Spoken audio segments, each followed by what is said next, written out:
Hello and welcome to filler form. So कैसे सब लोग, आई होप सब ठीक होंगे, सब बढ़िया होंगे। So good afternoon everyone. So welcome in today's class. So my name is Mudassir Amin. I am presenting here MCQ series regarding paper 1 UGC NET JRF. Okay. So आज का जो MCQ series रहेगा वो रहेगा MCQs and PYQs. ठीक है। So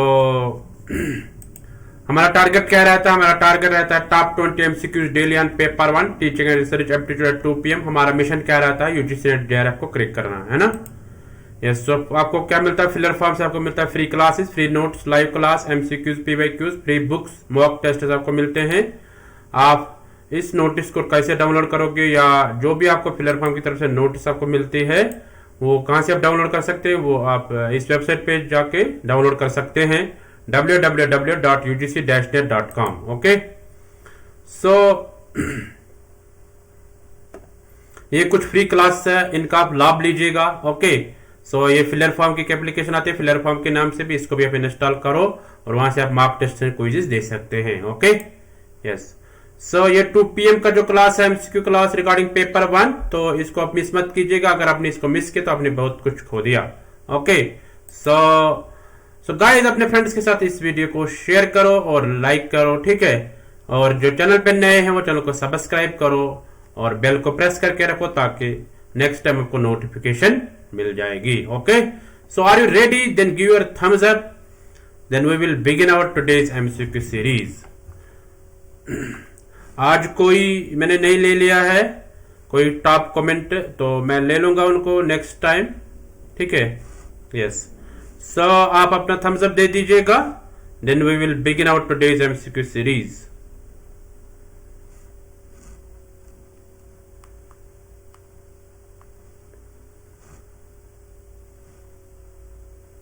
yes. So चलते हैं, let's begin, let's get started. So let's start our today's MCQ series. So ये रहा आपके स्क्रीन में क्वेश्चन नंबर 1, इसको देखो और आंसर करो। The first Indian satellite for serving the educational sector is known as, यानी पहला इंडिया में कौन सा सैटेलाइट लॉन्च किया गया था जो एजुकेशन सेक्टर के लिए बनाया गया था, ठीक है। तो वो कौन सा है, उसको क्या कहते हैं? A sat edu, B INSAT B, C EDUSAT, D INSAT C. So आप सब आंसर करो।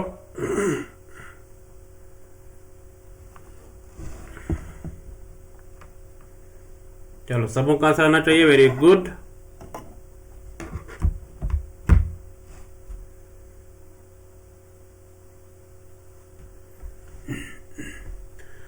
फर्स्ट इंडियन सैटेलाइट जो एजुकेशन सेक्टर को सर्व करता है तो उसको क्या कहते हैं, ठीक है। चलो सब आंसर करो।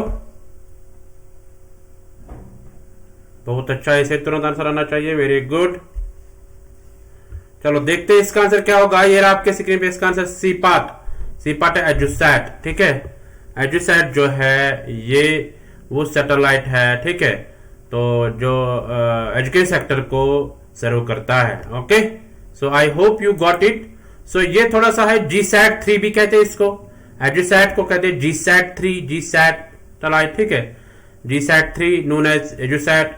तो ये किसके लिए बनाया गया था कि यानी जो एजुकेशन है ना, from school level to higher education level, तो इसको मतलब बहुत दूर तक पहुंचाना, ठीक है, दूसरे उन तक पहुंचाना जो स्कूल से, कॉलेज से, यूनिवर्सिटी में पहुंच नहीं पाते हैं, ठीक है। तो ये पहला एजुकेशनल सैटेलाइट है जो कंट्री में मतलब फराहम किया गया था, ठीक है। 2 वे बेस्ड कम्युनिकेशन, ठीक है, मतलब इसके जरिए से हम क्या करते हैं, यानी टीचर एंड स्टूडेंट कम्युनिकेट करते हैं आपस में, ठीक है। जैसे मतलब classroom same as the classroom, ठीक है। मतलब इससे क्या होता है कि हमें इस सैटेलाइट से मदद मिलता है कि टीचर्स प्रोवाइड करते हैं एजुकेशनल मटेरियल आल्सो, है ना। यस। नोट्स भी प्रोवाइड करते हैं। दैट मीन्स कि दिस एजुसैट इज द सैटेलाइट या GSAT 3 जिसको भी कहते हैं, ठीक है। तो ये फॉर बेनिफिट ऑफ दो students who are living far away from schools, colleges and universities. Okay. Yes. So I hope you got it. चलते हैं क्वेश्चन नंबर 2 पे, इसको देखो और आंसर करो। Exclusive educational channel of IGNOU is known as, यानी जो इग्नू की एजुकेशनल चैनल है उसको क्या कहते हैं? ए ज्ञान दर्शन, बी ज्ञानवाणी, सी दूरदर्शन, डी प्रसार भारती। सो आप सब आंसर करो। इग्नू की जो एजुकेशन चैनल है इसको क्या कहते हैं? इजी क्वेश्चन है, ज्यादा डिफिकल्ट क्वेश्चन नहीं है, प्रीवियस ईयर क्वेश्चन है, आई थिंक 2007 में पूछा गया है। चलो देखते हैं इसका आंसर क्या होगा। ये रहा आपके स्क्रीन पे इसका आंसर ए पार्ट के ज्ञान दर्शन, यानी एजुकेशन चैनल जो इग्नू की है उसको क्या कहते हैं? ज्ञान दर्शन। ठीक है, ये ध्यान में रखना। ओके, सो चलते क्वेश्चन नंबर 3 पे। क्या है? The headquarter of Mahatma Gandhi अंतरराष्ट्रीय हिंदी विश्वविद्यालय इज सिचुएटेड इन, यानी महात्मा गांधी अंतरराष्ट्रीय हिंदी विश्वविद्यालय कहां पे है? ठीक है, ए सेवाग्राम, बी न्यू दिल्ली, सी वारदा, डी अहमदाबाद। सो आप सब आंसर करो। प्लीज बताना है आपको। ठीक है, यानी किस प्लेस में ये वाक़ा है। ठीक है, कहां पे ये लोकेशन है। ठीक है, किस लोकेशन पे ये वाक़ा है। सब आंसर करो। वेरी गुड, सबका आंसर आना चाहिए। बहुत अच्छा। महात्मा गांधी राष्ट्रीय हिंदी विश्वविद्यालय is situated in. Very good, ऐसे आंसर करो सब, तुरंत आंसर आना चाहिए। बहुत अच्छा। पूछा जाता है ये क्वेश्चन अक्सर, तो देखते हैं इसका आंसर क्या होगा। ये रहा आपके स्क्रीन पे इसका आंसर सी पार्ट वारदा। ठीक है, महात्मा गांधी अंतरराष्ट्रीय हिंदी विश्वविद्यालय इज सिचुएटेड इन वारदा। ठीक है, सो इसको ध्यान में रखना आप। चलते क्वेश्चन नंबर 4 पे, इसको देखो और आंसर करो। Match list first with list second and select the correct answer using the code is given below, यानी यहाँ पे आपको मैच करना है list first with list second. इसमें इंस्टीट्यूट्स और लोकेशन ए है सेंट्रल इंस्टीट्यूट ऑफ इंग्लिश, ये बताना ये कहाँ पे है यहाँ से। बी है ग्रामोदय विश्वविद्यालय, सी है central institute of higher Tibetan studies, D है इग्नो। तो आप सब आंसर करो। आपको यहाँ पे यहाँ पे आपको इनमें से इन ऑप्शंस में से देखना है कि कौन सा मिलेगा इसके साथ, फिर यहाँ पे आपको कोड चूज करना है। ठीक है, हाँ, तो ए यानी सेकंड, फर्स्ट, फोर्थ, थर्ड, ऐसे ऐसे आप चूज करो। Very good.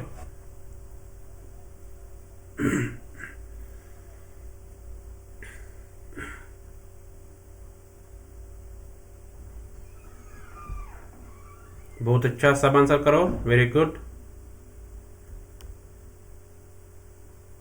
चलो देखते हैं इसका आंसर क्या होगा। ये रहा आपके स्क्रीन में इसका आंसर ए पार्ट क्या है? Second, first, fourth and third, यानी ए को सेंट्रल इंस्टीट्यूट ऑफ इंग्लिश जो है यह है हैदराबाद में। ठीक है, ग्रामोदय विश्वविद्यालय है चित्रकूट एंड फॉरेन लैंग्वेज।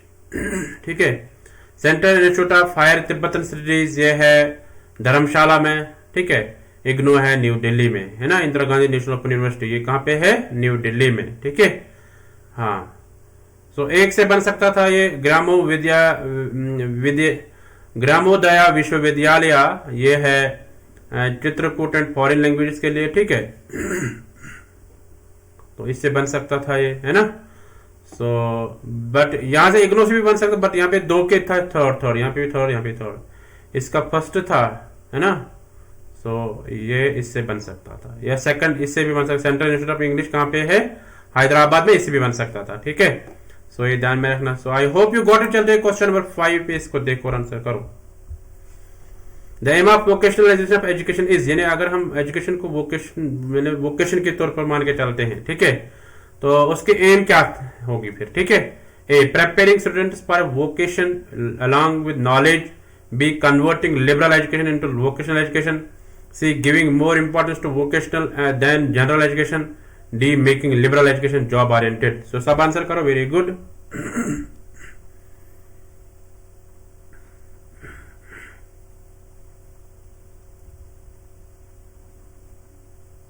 बहुत अच्छा, ऐसे आंसर आना चाहिए सबों का। Very good. तो देखते हैं इसका आंसर क्या होगा। ये आपके लिए इसका आंसर डी पार्ट क्या है? Making liberal education job oriented, यानी जो लिबरल एजुकेशन है उसको क्या बनाना है? Job oriented.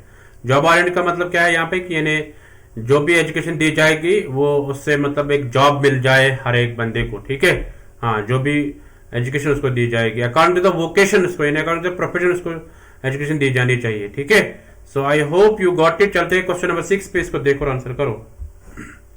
Value education makes a student, value education क्या बनाता है एक स्टूडेंट को?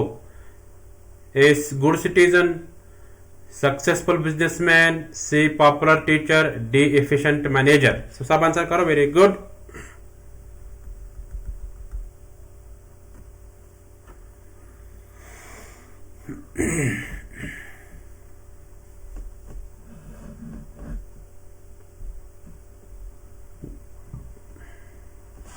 तो देखते हैं इसका आंसर क्या होगा। ये रहा आपके स्क्रीन पे इसका answer, A part. A part क्या है? गुड सिटीजन, यानी वैल्यू एजुकेशन एक स्टूडेंट को क्या बनाता है? अच्छा शहरी, अच्छा शहरी। ठीक है, उसमें मॉरल वैल्यूज आते हैं, है ना, social values, cultural values, religious values, तो सब आते हैं उसमें। ठीक है, थ्रू वैल्यू एजुकेशन। ओके, तो अच्छा शहरी बना देता है एजुकेशन उसको। ठीक है, तो आई होप यू गॉट। चलते क्वेश्चन नंबर 7 पे, इसको देखो और आंसर करो।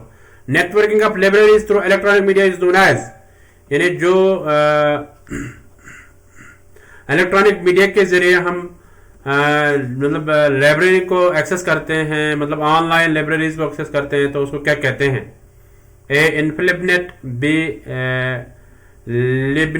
लिबिननेट, C internet, D HTML hypertext markup language.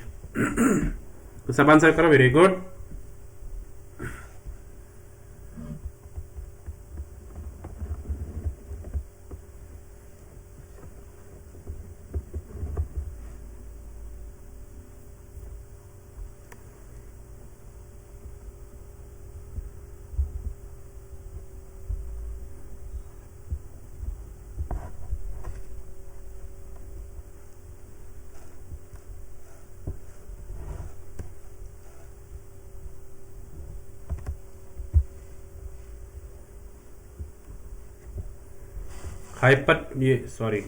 तो देखते हैं इसका आंसर क्या होगा। ये रहा आपके स्क्रीन पे इसका answer, A part. A part क्या है?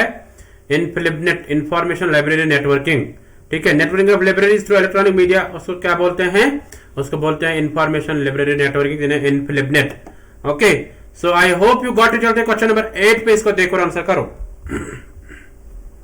The university which telecast is interactive educational programmes through its own channel is, यानी वो यूनिवर्सिटी जो अपने चैनल के जरिए एजुकेशनल प्रोग्राम चलाती है, वो भी इंटरैक्टिव एजुकेशनल प्रोग्राम, तो उस चैनल को, उसको क्या कहते हैं उस यूनिवर्सिटी को?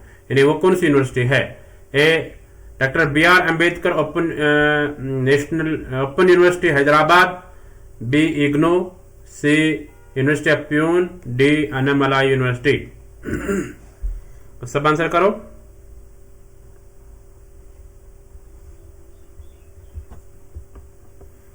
यानी जो अपने चैनल से इंटरैक्टिव एजुकेशन प्रोग्राम फराहम करते हैं, टेलीकास्ट करते हैं, उसको वो कौन सी यूनिवर्सिटी है?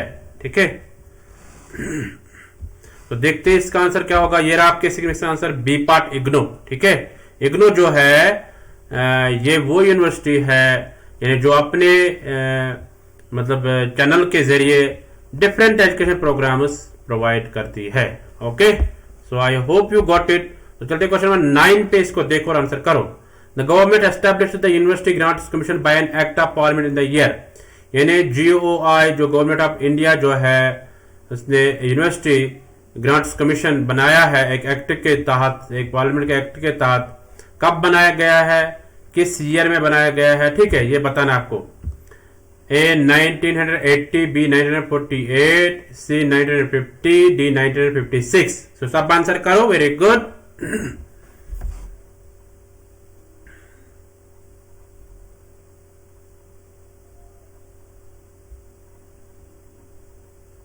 बहुत अच्छा, सबका आंसर आना चाहिए, वेरी गुड, जल्दी करो।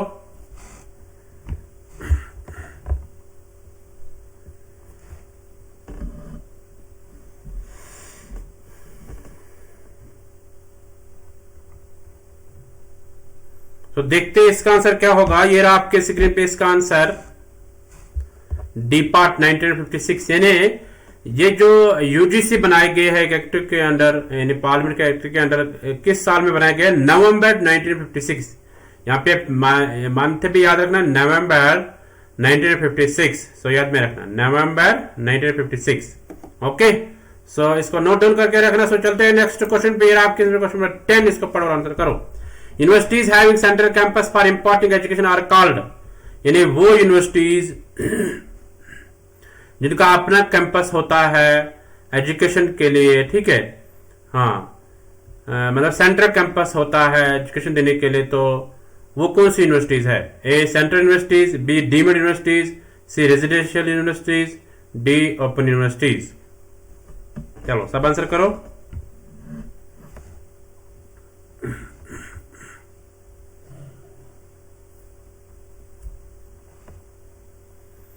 बहुत अच्छा, सेंट्रल कैंपस जिनके अंदर होता है, ठीक है,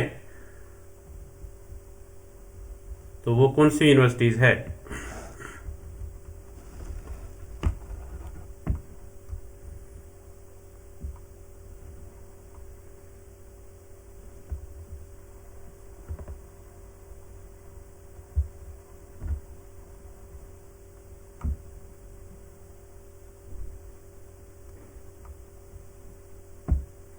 वेरी गुड, सबों का आंसर आना चाहिए, बहुत अच्छा। सो देखते हैं इसका आंसर क्या होगा। ये रहा आपके स्क्रीन पे इसका answer, A part central universities. आप कहीं पे देखोगे open universities, but open universities में नहीं होता है, ठीक है, तो इसका करेक्ट आंसर है सेंट्रल यूनिवर्सिटीज, ये ध्यान में रखना। ओके, सेंट्रल यूनिवर्सिटीज वो यूनिवर्सिटीज होती हैं यानी जहां पे अपना उनका सेंट्रल कैंपस होते हैं, ठीक है, हाँ, तो वहां पे वो एजुकेशन देते हैं उस कैंपस में, ठीक है, तो ये आप ध्यान में रखना। सो ओपन यूनिवर्सिटीज यहाँ पे नहीं आएगा। ओके, सो गाइस, जिन्होंने अभी तक वीडियो को लाइक नहीं किया वो लाइक करो। उसके बाद हम चलते हैं नेक्स्ट क्वेश्चन पे। जिन्होंने अभी तक शेयर नहीं किया वो शेयर करो, और जो चैनल पे नए हैं वो सब्सक्राइब करो और वीडियो को लाइक करो, ठीक है, और बेल को प्रेस करके रखो ताकि नेक्स्ट टाइम आपको नोटिफिकेशन मिल जाएगी। तो सब लाइक करो, वेरी गुड। तब तक हम नेक्स्ट क्वेश्चन पे नहीं चलेंगे जब तक सब लाइक करोगे। चलो करो लाइक सब, ऐसे थम्स अप दिया गया है उस पर क्लिक करो, वेरी गुड, ऐसे जो दिया गया है ना, हाँ, उस पर क्लिक करो। दूसरा होता है ऐसा, दैट इज डिसलाइक, और यह है लाइक। अब आपकी मर्जी, आप लाइक कर लो या डिसलाइक कर लो, that is your choice. Okay, so very good, ऐसे लाइक करो सब। चलो थोड़ा सा ब्रेक लेते हैं 1 मिनट का, तब तक सब लाइक करो। बहुत अच्छा, सो चलते हैं क्वेश्चन नंबर 11 पे। ये रहा आपके स्क्रीन पे क्वेश्चन नंबर 11, इसको पढ़ो और आंसर करो। The university grants commission was constituted on the recommendation of, यानी यूनिवर्सिटी ग्रांट्स कमीशन जो है उसको बनाया गया है किसके रिकमेंडेशन के अंडर, किसके रिकमेंडेशन के द्वारा? A doctor Sarvepalli Radhakrishnan commission, B Mudaliar commission, C Sargent commission, D Kothari commission. So answer करो सब, वेरी गुड, ऐसे आंसर करो सब।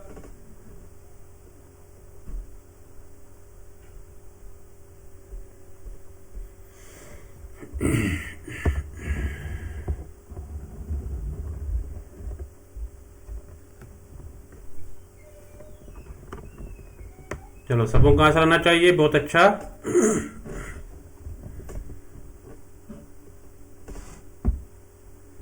तो देखते हैं इसका आंसर क्या होगा। ये रहा आपके स्क्रीन पे इसका answer, A part doctor Sarvepalli Radhakrishnan commission.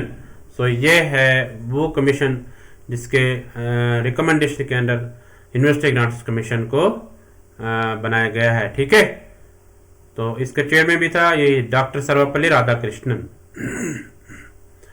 So I hope you got. चलते क्वेश्चन नंबर 12 पे, इसको देखो और आंसर करो। Which one of the following articles of the Constitution of India safeguards the rights of minorities to establish and run education institutions of their own liking? यानी इनमें से कौन सा आर्टिकल ऐसा है इंडियन कॉन्स्टिट्यूशन में जो मतलब सेफ गार्ड यानी प्रोटेक्ट करता है माइनॉरिटीज, यानी राइट्स ऑफ माइनॉरिटीज को, ठीक है, और एजुकेशन इंस्टीट्यूशंस को रन करता है अकॉर्डिंग टू देयर लाइकिंग, यानी उनके हिसाब से। तो वो कौन सा आर्टिकल है? A article 19, B article 29, C article 30, D article 31।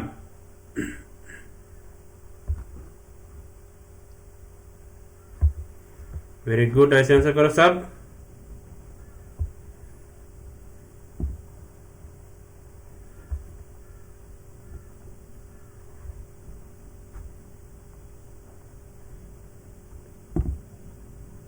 तो देखते हैं इसका आंसर क्या होगा। ये रहा आपके स्क्रीन पे इसका answer.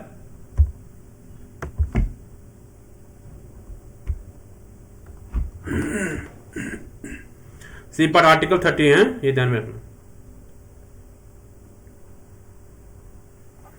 Article 30 is the correct answer for this. That means Article 30 belongs to safeguard the rights of minorities. ठीक है, किसी बुक में देखोगे आप आर्टिकल 31, तो आर्टिकल 31 प्रॉपर्टी राइट्स के लिए होता है। ठीक है, ये आर्टिकल 31 नहीं आएगा। Okay, so article 30 is the correct answer for this. Okay, तो इसको आप चेक भी कर सकते हैं गूगल से। आर्टिकल 30 पे वहां पे लिखना, वो आपको दिखाएगा वहां पे आर्टिकल 30 किसके लिए होता है। ओके, सो चलते हैं क्वेश्चन नंबर 13 पे, इसको देखो और आंसर करो। Match list first with list second. इसमें एक में इंस्टीट्यूशन है, दूसरे फंक्शन है। पार्लियामेंट की क्या फंक्शन है, सीएजी का क्या फंक्शन है, मिनिस्ट्री ऑफ फाइनेंस का क्या फंक्शन है, एग्जीक्यूटिव डिपार्टमेंट का क्या फंक्शन है। आप आंसर करो सब। C means controller auditor general, controller and auditor general है इसका मतलब। ठीक है, CAG controller and auditor general, इसकी क्या फंक्शन है ये बताना है यहां से। तो सब आंसर करो, वेरी गुड। यहां से आपको कोड चूज करना है, कौन सा कोड आएगा, ABCD।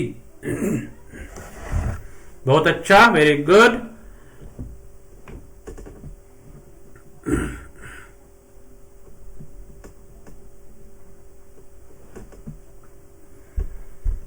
तो देखते हैं इसका आंसर क्या होगा। ये रहा आपके स्क्रीन पे इसका answer.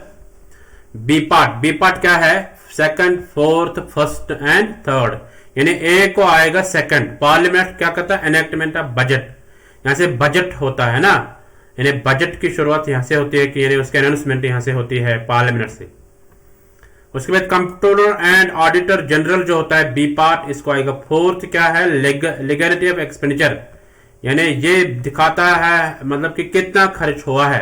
Controller and auditor general जो यानी कंट्री में कितना खर्चा हुआ है, किस प्रोजेक्ट में कितना खर्चा हुआ है, किस काम पे कितना खर्चा हुआ है, कहां कितना खर्चा हुआ, तो ये सारा बताता है कौन, controller and auditor general. Okay, तो इस तरह ministry of finance C part को आएगा first, formulation of budget. Finance जो मिनिस्ट्री होती है वो बनाता है बजट को, है ना, बजट को बना लेता है। सेम एग्जीक्यूटिव डिपार्टमेंट क्या होते हैं, डी पार्ट को क्या आएगा, थर्ड। थर्ड क्या है, इंप्लीमेंटेशन ऑफ बजट। जब बजट को इंप्लीमेंट करना होता है तो वो कौन करता है, एग्जीक्यूटिव डिपार्टमेंट। जो डिफरेंट डिपार्टमेंट होते हैं, है ना, तो वो फिर इंप्लीमेंट करते हैं बजट को, जो बजट बनाया जाता है कहां पे, पार्लियामेंट में। Okay, yes, so ministry of finance के द्वारा बनाया जाता है। Okay, so I hope you got it. चलते हैं क्वेश्चन नंबर 14 पे, इसको देखो और आंसर करो। Foundation training to the newly recruited IAS is imparted by, यानी जो ट्रेनिंग दी जाती है आईएएस प्रोफेशनल्स को, यानी जो आईएएस अफसर जो होते हैं, है ना, जो सिलेक्ट होते हैं आईएएस अफसर, तो उनको कहां पे ट्रेनिंग दी जाती है। A, Indian institute of public administration. B, administrative staff college of India. C, LBSNAA. LBS, national academy of. L means Lal, B means Bahadur, S means Shastri, Lal Bahadur Shastri national academy of administration. D है centre for advanced studies. So आप सब answer करो, कहां पे होती है इनकी training. Easy है,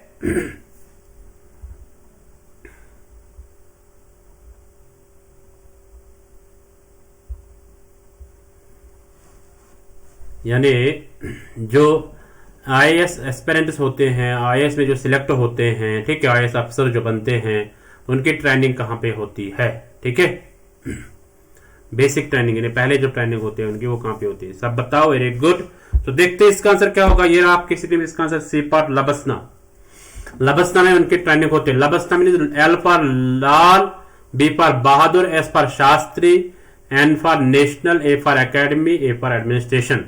लबसना आप याद में रखना, ठीक है, LBSNAA। ठीक है, हाँ, Lal Bahadur Shastri national academy of administration. So I hope you got it. चलते क्वेश्चन नंबर 15 पे, ये पढ़ो, इसको आंसर करो।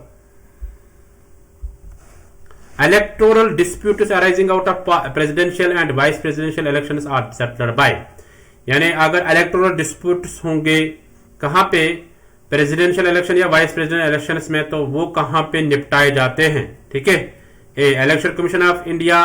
B, joint committee of parliament. C, supreme court of India. D, central election tribunal. सब आंसर करो, वेरी गुड।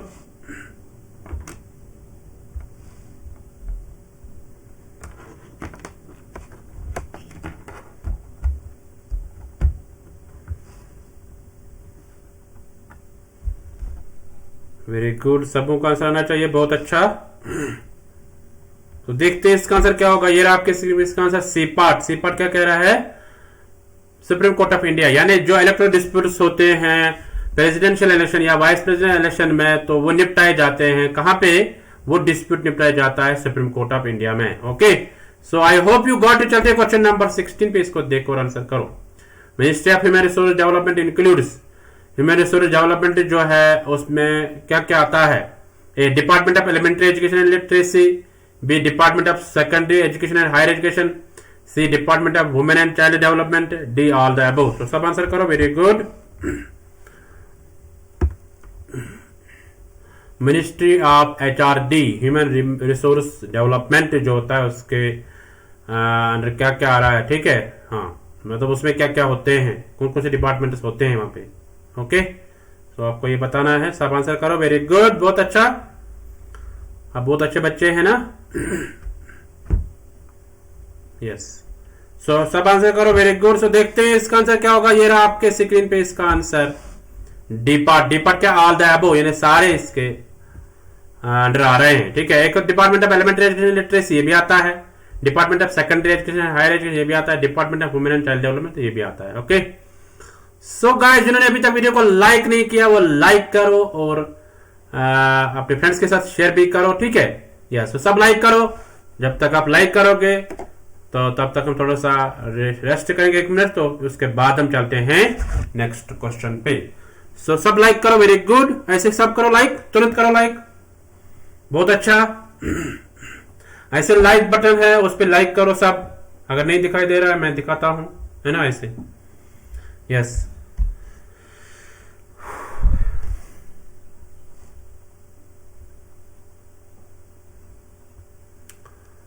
सो जिन्होंने लाइक किया थैंक यू। सो चलते हैं नेक्स्ट क्वेश्चन पे। आपके क्वेश्चन 17, इसको पढ़ो और आंसर करो। Who among the following can be asked to make a statement in Indian Parliament? यानी इनमें से कौन सा ऐसा है जिसको बोला गया है, मतलब बोला जाता है आप इंडियन पार्लियामेंट में एक स्टेटमेंट बना दो। ठीक है, मतलब आप बोलो इंडियन पार्लियामेंट में, यानी इंडियन पार्लियामेंट में उसको बोलने के लिए कहा जाता है। किसको बोलने के लिए कहा जाता है? A any MLA, B chief of army staff, C solicitor general of India, D mayor of Delhi. चलो सब आंसर करो, वेरी गुड। यानी किसको कहा जाता है कि पार्लियामेंट में आप बोलो? ठीक है, बोलने को किसको कहा जाता है? Any MLA, chief of army staff, C solicitor general of India, D mayor of Delhi. तो सब आंसर करो, वेरी गुड।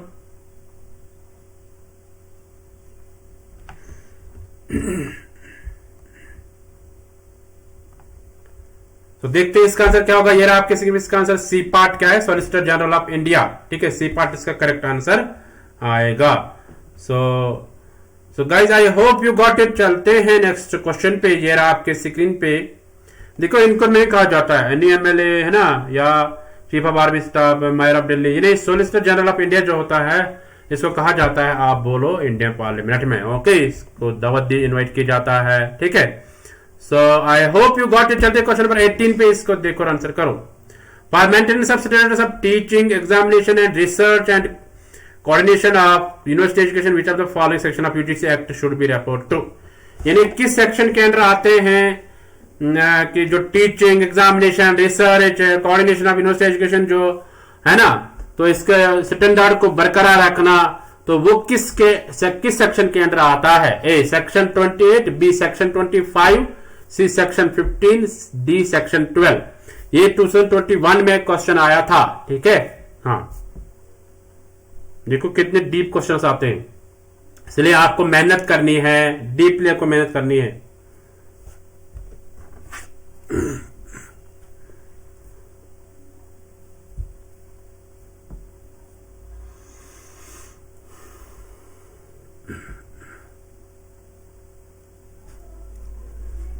वेरी गुड, ऐसे आंसर करो सब। सो देखते हैं इसका आंसर क्या होगा। ये रहा आपके स्क्रीन पे इसका आंसर, तुक्का नहीं करना है। ठीक है, तो ये इसका आंसर है डी पार्ट। अगर नहीं पढ़ा है तो इसको याद रखो, सेक्शन 12 के अंदर आता है, टीचिंग, एग्जामिनेशन, रिसर्च और कोऑर्डिनेशन ऑफ यूनिवर्सिटी एजुकेशन, ठीक है। यस, सो इसको ध्यान रखना, सेक्शन 12। सो चलते क्वेश्चन नंबर 19 पे, इसको देखो, आंसर करो। The NEP 2020 prioritizes the increase in the GR gross enrollment ratio in preschool to secondary level by 100% by the year।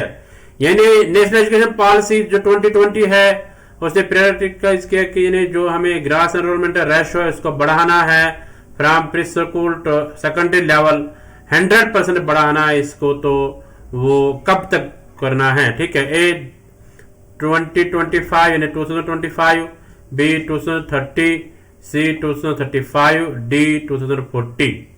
तो सब आंसर करो, वेरी गुड।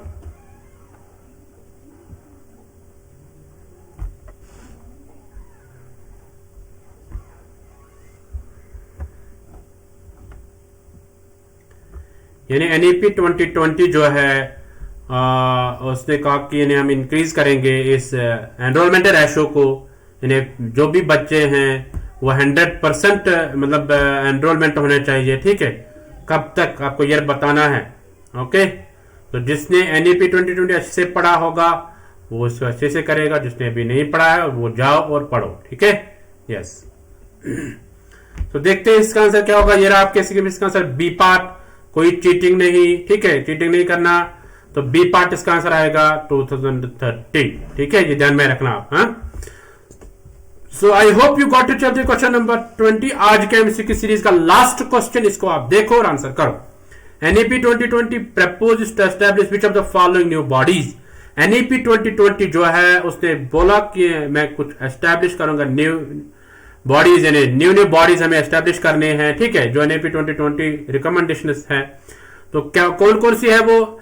ए SSA, SSSA, बी पैरक, सी IITI, डी नीति, ई NTA। सो सब answer करो, फिर आपको code यहां पे चूज करना है। ACD only, B BCE only, D ABC only, D BCD only. तो सब आंसर करो, वेरी गुड, ऐसे आंसर करो,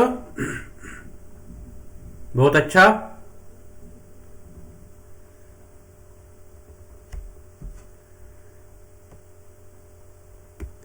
इजी क्वेश्चन है, ज्यादा डिफिकल्ट क्वेश्चन अगर आपने पढ़ा होगा, बट अगर आपने अभी भी नहीं पढ़ा है, कोई टेंशन नहीं है, अभी भी टाइम है। आप NEP 2020 को पढ़ो, वहां से क्वेश्चन आ जाते हैं एग्जाम में। देखो ये 2021 में पूछे गए ये क्वेश्चन, यानी पिछला एग्जाम जो हुआ उसमें ये क्वेश्चन पूछे गए, ठीक है, ये ध्यान में रखना। सो सब आंसर करो, वेरी गुड। सो देखते हैं इसका आंसर क्या होगा। ये रहा आपके स्क्रीन पे इसका आंसर। सी पार्ट का ABC only, only SSSA, B park, C IITI। So देखते हैं ये तीनों क्या है। तो नेक्स्ट स्लाइड पे देखते हैं, ये है SSSA, ये स्मॉल सिग्नल स्टेबिलिटी एनालिसिस। तो ये पार्क क्या है? Performance assessment, review and analysis of knowledge for holistic development. IIT है, ये नहीं है Indian institute of technology Indore, ये वो नहीं है, ये है Indian institute of translation and interpretation. यानी NEP 2020 में ये रिकमेंडेशन दी गई है, हमें ये डेवलप करना है, Indian institute of translation and interpretation. इसी तरह ये तीन है ना, नीति है national institute of transforming India, but ये नहीं है इसमें, ठीक है, ये वाला उसके अंदर नहीं आ रहा है, इसके अंदर ऑनली तीन आते हैं। एक आता है SSSA, पारक और IITI, ये दो नहीं आते, ठीक है। ये मैंने इधर लिख लिया है abbreviation, do not consider it, ठीक है। तो ये तीन आते हैं इसके अंदर। अगर आप इसको नोट डाउन करोगे, आप इन तीन को नोट डाउन करना, okay. Small signal stability analysis, इसको, ठीक है, और नीति को नहीं। So I hope you got it. So guys, ये थे आज के टॉप 20 MCQs, ठीक है। तो नहीं, टॉप 20 PYQs थे, प्रीवियस ईयर क्वेश्चन से ये, ठीक है। यस, सो गाइस, ये आप 20 मई को जीत सकते हैं स्मार्ट वॉच, ठीक है। इसके लिए आप अप्लाई कर लो फिलर फॉर्म की वेबसाइट पे, ठीक है। सो आप नोट्स को कैसे डाउनलोड करेंगे? आप इस वेबसाइट पे जाओ और वहां से नोट्स को डाउनलोड कर सकते हैं, ओके। सो आप फीडबैक दे दीजिए कमेंट में, जिन्होंने फीडबैक ऑलरेडी दे दिया है तो उसको मैं प्रेजेंट करूंगा नेक्स्ट टाइम, ठीक है। अभी आज टाइम नहीं था ज्यादा, तो इसलिए मैंने आज नहीं ले लिया वो, ठीक है। सबों ने किया, मतलब बहुत अच्छे अच्छे कमेंट्स किए थे। पवन ने किया था, है ना, आर के ने किया था, शिवांगी ने किया था, रंजना ने किया था, बहुत सारे ऐसे जिन्होंने अच्छे अच्छे कमेंट्स किए थे। राबिया ने किया था, तो इसी तरह सोनी सोनी प्रकाश ऐसा कुछ है, उसने भी किया था। बहुत सारे नाम है ऐसे जिन्होंने कमेंट किए थे, उनको मैं ले लूंगा, उनको मैं देखूंगा, और किसी का प्रश्न होगा तो वो भी ले लेंगे, ठीक है। सो आप फीडबैक देते रहो अच्छे से कि कैसा रहा आपका जो एमसीक्यू, आज का जो एमसीक्यू सीरीज, तो वो आप बता दो आप कमेंट सेक्शन में जाके, ठीक है। सो ये फ्री क्लास है, आप इनका लाभ लीजिएगा, और ये 2 PM का जो क्लास है इसको आप मिस मत कीजिएगा। अगर आपने मिस किया इसको तो आपने बहुत कुछ खो दिया। सो ये है achievement of filler form JRF achievers, और ये है नेट अचीवर्स। आप मेहनत करते रहो, आपका नाम नेक्स्ट टाइम इस लिस्ट में आ जाएगा।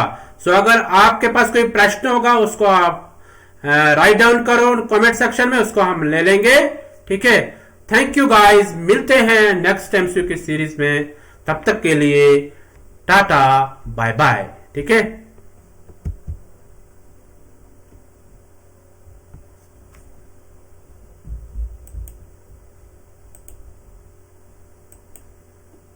Yes, thank you.